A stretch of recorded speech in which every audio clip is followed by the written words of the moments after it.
Vous êtes sur France 24 et vous avez raison. Bienvenue dans votre journal de l'Afrique. À la une ce soir, la Côte d'Ivoire, où à peine la présidentielle terminée, place aux législatives. Le dépôt des candidatures est officiellement ouvert pour le scrutin du 27 décembre et ils ont jusqu'au 12 novembre pour se faire connaître. Le parti au pouvoir espère faire le plein après la victoire d'Alassane Ouattara avec plus de 89% des voix. Nous irons sur place dans cette édition. À la une aussi, les suites de la conférence de soutien à la paix dans les Grands Lacs qui s'est tenue à Paris ce jeudi. On parlera de l'appel du président Emmanuel Macron à la réouverture de l'aéroport de Goma, une annonce qui fait vivement réagir les partis en conflit. Nous irons sur place. Et puis notre invitée est une écrivaine comorienne qui vient de livrer un récit intime et incandescent sur l'exil et la clandestinité, l'émigration et sa survie. Toufat Moutaré présente Choses qui arrivent, une œuvre sublime, poétique, sur le corps, la mémoire, entre un souffle retenu et une écriture libératrice. On ouvre ce journal par la Côte d'Ivoire qui, à peine la présidentielle achevée, le pays entre dans une nouvelle phase politique. Le dépôt des candidatures pour les élections législatives du 27 décembre a commencé ce 31 octobre. Ils ont jusqu'au 12 novembre. Les partis et les candidats indépendants ont la possibilité de se lancer dans la course aux 255 sièges parlementaires. Les explications de notre correspondante Julia Guggenheim. Les candidats ont jusqu'au 12 novembre prochain pour déposer leur candidature. Parmi les critères à remplir, avoir au moins 25 ans, être ivoirien et avoir passé les 5 dernières années sur le territoire ou encore s'acquitter d'une caution de 100 000 francs CFA, soit environ 150 €. À noter également que les partis sont tenus de présenter 30% de candidatures féminines. Alors actuellement, sur les 255 députés que compte l'Assemblée, 158 appartiennent au RHDP, le parti au pouvoir qui espère encore renforcer sa majorité fort de son succès à l'élection présidentielle. Pour l'opposition qui n'a eu de cesse de critiquer la liste électorale, eh bien, la question de la participation à ce scrutin fait débat. Le PDCI de Tidjane Thiam a tranché. Ils présenteront des candidats, mais pour le PPACI de Laurent Gbagbo, eh bien, ce n'est pas aussi clair. Si certains députés sont déjà en train de préparer leur candidature, d'autres plaident pour le boycott. Et un troisième groupe estime qu'il faudrait faire pression pour reporter les élections législatives au mois de mars, date à laquelle elles étaient initialement prévues. Annoncé au mois d'août, ce calendrier électoral avait été qualifié à l'époque d'illégal par l'opposition, notamment parce qu'il rend impossible l'organisation d'une nouvelle révision de la liste électorale pour l'année 2025. On passe au Bénin où l'ancien président Thomas Bouyayi brise le silence. Dans un message diffusé le 28 octobre dernier, il accuse le chef de l'État Patrice Talon de vouloir en finir avec l'opposition et d'exclure son parti, les démocrates, de la présidentielle de 2026. Des propos qui ont fait réagir le gouvernement béninois. Des explications de notre correspondante à Cotonou, Emmanuel Sodji. C'est une déclaration accusatrice qui a été diffusée 5 jours après le huis clos entre l'ancien président Boni Yayi et son successeur Patrice Talon. Dans son message, qui dure un peu plus de 6 minutes, eh bien, Boni Yayi, le chef de file de l'opposition, livre le contenu de leur discussion. Et il va même plus loin, en accusant Patrice Talon de programmer une disparition de la démocratie et en particulier eh bien, de vouloir éliminer sa formation politique, les démocrates. Boni Yayi évoque aussi un plan de déstabilisation de son parti à coup d'intimidation, de pression et d'incitation financière.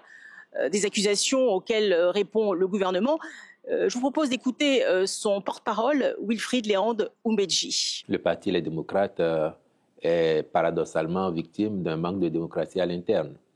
Parce qu'il suffit d'écouter les membres éminents du parti, y compris celui que Boni Yayi a désigné comme candidat à la candidature présidentielle, écouter des députés, écouter d'autres membres, parfois même des anonymes du parti, déplorer les dysfonctionnements, le manque de démocratie à l'interne pour se rendre compte que les problèmes que rencontre ce parti aujourd'hui n'ont qu'une seule source, c'est la qualité de sa gouvernance. Maintenant, si au sein de ce parti, il y a des gens qui demain considèrent qu'ils ont mieux à faire ailleurs parce que la gouvernance du parti ne leur convient plus, en leur âme et conscience, ils décideront. La tempête continue de souffler sur le parti Les Démocrates.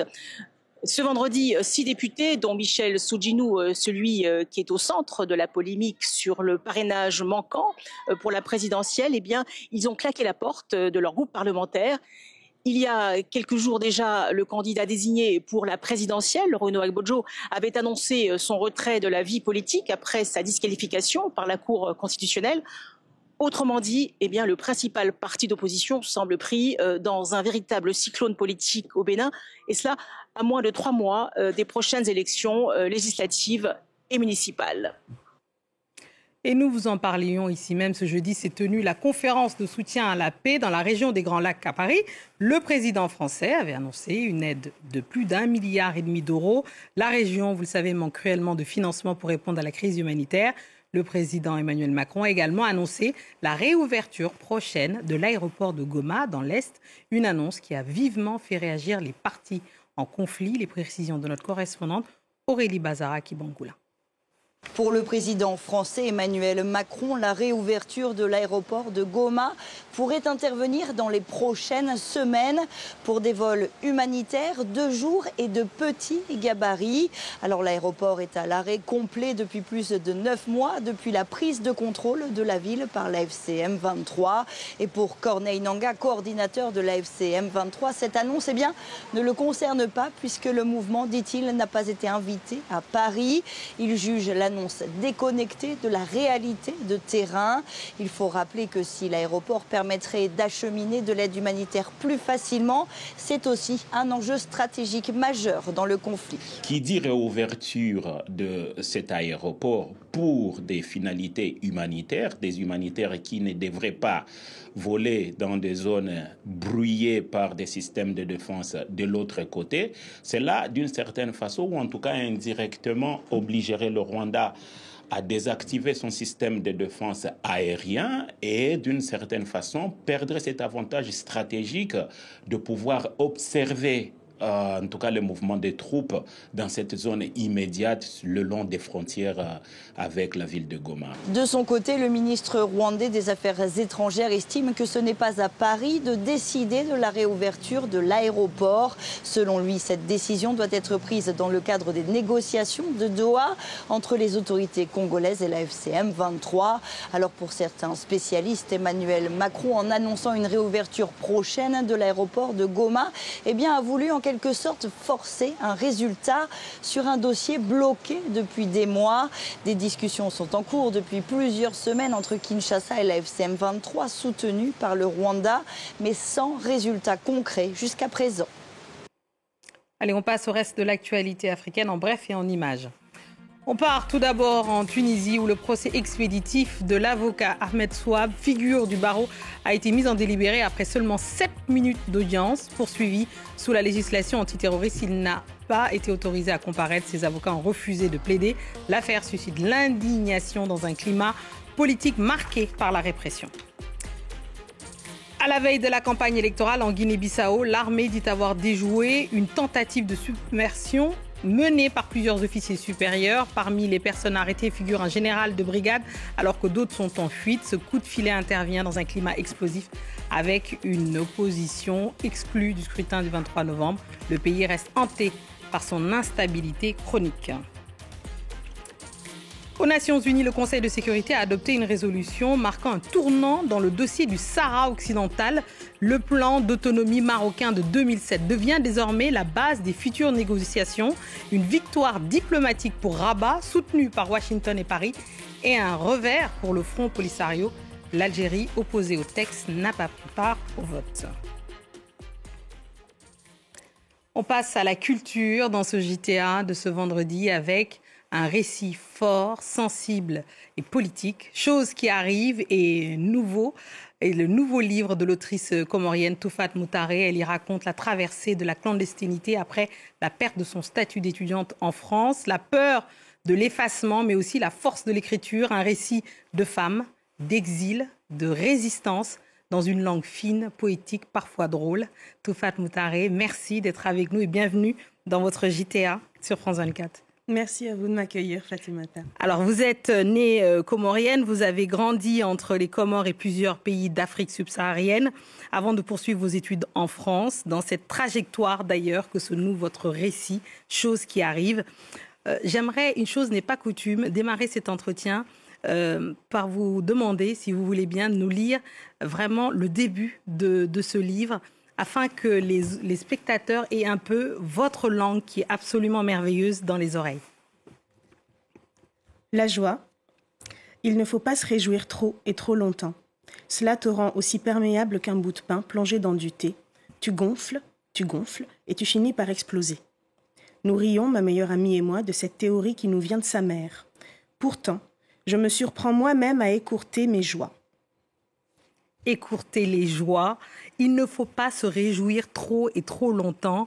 Ça sonne comme quelque chose d'assez défaitiste dans le livre. J'invite d'ailleurs les spectateurs évidemment à l'acheter et à le découvrir vous-même. Pourquoi avez-vous décidé de commencer comme ça ce livre, ce récit ? Parce que je pense que lorsqu'on vient d'espaces, je dis espaces au pluriel, qui sont en désavantage sur l'échiquier économique ou géopolitique, très souvent, eh bien, le territoire auquel on a le moins accès, c'est l'intimité, c'est la légèreté, c'est la joie. Et en fait, cette injonction-là que l'on a entendue, mon ami et moi, eh bien, ce n'est même pas une injonction, c'est une forme de mise en garde. Attention, parce que si tu es beaucoup trop joyeuse, étant donné les circonstances actuelles, ça va être très difficile pour toi, la chute sera très très dure. Donc, pour te préserver de cette chute-là, je préfère que tu te préserves de la joie même. Donc, je voulais vraiment explorer ce besoin-là d'écourter sa joie à tout prix.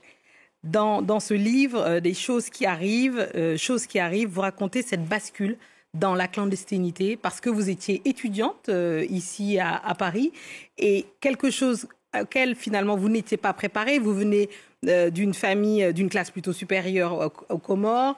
Vous parlez d'ailleurs dans le livre de ce que ça représente pour les gens là-bas. Racontez-nous justement comment vous avez vécu cette période-là. Alors, je l'ai vécu de façon très risible au début comme une forme de déclassement, puisque quand on vient justement d'un milieu assez avantageux, quand on arrive dans un pays, c'est un peu comme une reconversion professionnelle finalement, sauf qu'on n'est pas prévenu. Et donc, on arrive avec ce besoin de commencer à zéro, sauf qu'on n'est pas prévenu qu'il faut recommencer à zéro. Et donc, quand on se retrouve dans cette situation-là, on a l'impression d'être prise en flagrant délit d'exister. Je pense qu'on est beaucoup à avoir vécu ce sentiment-là, mais à ne pas s'y attarder, parce que justement, il faut continuer d'avancer en permanence. Et moi, eh bien, j'ai tout simplement choisi de ne pas continuer à avancer, de ne pas continuer à marcher à marche forcée, et de m'arrêter sur ce que je ressentais, de me dire, tiens, qu'est-ce que ça donne si moi, je décide que la grande histoire me fait aussi ressentir des choses à l'échelle de ma petite histoire à moi. Ouais. Petite histoire, alors une perspective très féminine dans votre récit. Et c'est ça qui est plutôt rare. Et vous le dites aussi, il y a beaucoup d'histoires sur les clandestins, les hommes qui bravent des conditions climatiques, géopolitiques, stratégiques, etc. Il y en a très peu sur des femmes. Votre livre, en ça, a quelque chose de très fort parce qu'il mêle le récit intime, évidemment, avec cette expérience géopolitique et politique de l'immigration qui est quand même assez forte. Est-ce que c'est quelque chose qui était important pour vous de raconter cette perspective féminine de l'immigration ? Oui, parce qu'en plus, ce n'était pas la première fois que je mettais en place tous ces mécanismes de défense, d'autopréservation, de détermination à la joie. Je l'avais vécu bien avant. C'est pour ça que j'ai aussi voulu plonger là-dedans. Mais je pense que oui, la figure masculine est très soit adulée, soit accusée. Oui. C'est l'un ou l'autre. Et les figures féminines qui le vivent, elles sont accusées quand même, elles subissent le même traitement, mais il faut aussi les fragiliser. Il y a un côté un peu vulnérable, un peu fragile, un peu plaintif aussi. On s'attend à ce qu'elle soit en train de se tortiller. Ouais. Bon, voilà, il y a toujours un côté très difficile. Et moi, j'ai voulu m'approprier ce sac de courage en bandoulière. Et absolument. Me dire, tiens, voilà. Et un récit résilient, in fine. Merci Toufad Moutaré d'être venu ici dans le JTA. Chose qui arrive, publiée chez Bayard. Restez avec nous car l'actualité continue sur France 24. On vous remercie tous et puis on pense aux gens de Moroni. Évidemment, jusqu'à Paris en passant par le Burundi, parce que vous avez été absolument au Burundi. Merci beaucoup, c'est la fin de ce journal.